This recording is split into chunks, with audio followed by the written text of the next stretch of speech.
We killing each other because we killing ourselves. We not when another man. I know I've been in a position. It's out of our control. It's not like he wants to kill. He just doesn't want to die. You know what I'm saying? It's that situation when you got we are living in a war zone. It's not as easy as these people are making us think that they just got some criminal ass black kids with guns. It's not like that. We live in hell. We live in the gutter. We got us stacked up 80 deep in one building. You know, by the time you get out your house, you strapped to protect yourself. Because you living in the same community that the police is carrying rifles and riot gear. Same, they need them riot, excuse my language, I'm so sorry.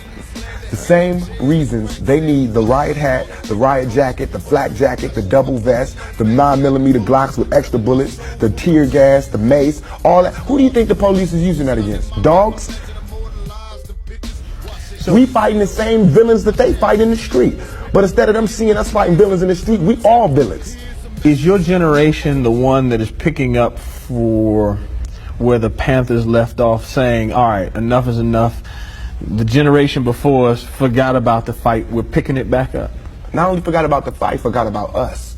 Yes, and we're picking it back up.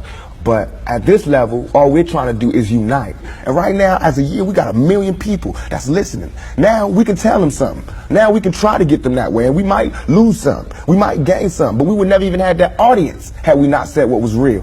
You know what I'm saying? And the main thing for us to remember is that the same crime element that white people are scared of, black people are scared of.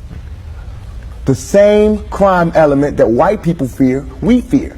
So we defend ourselves from the same crime element that they scared of. You know what I'm saying? While they waiting for legislation to pass and everything, we next door to the killer. We next door to him, you know, because we up in the projects where it's 80 in the building.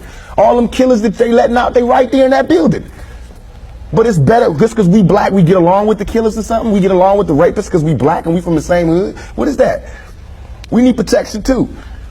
Finally, I want to ask you about something that someone else asked you in the interview, and I thought the answer was interesting because I think it speaks to you and your generation a lot. Someone said, where do you see Tupac 10 years from now?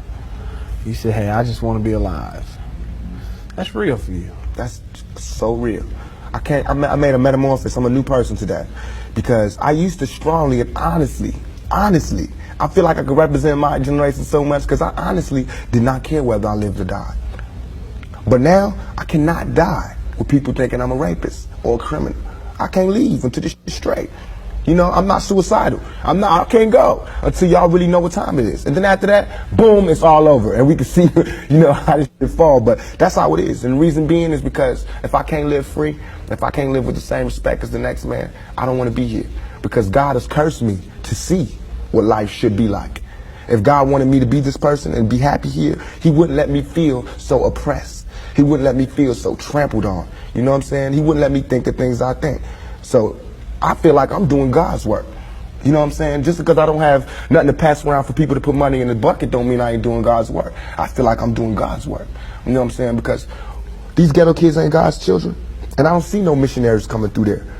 You know what I'm saying? So I'm doing God's work. While Reverend Jackson do his up in the middle class and he go to the White House and have dinner and pray over the president, I'm up in the hood, you know what I'm saying, doing my work with my folks. And just because I don't live there don't mean I don't go there. I got to go there because I can't hang nowhere else.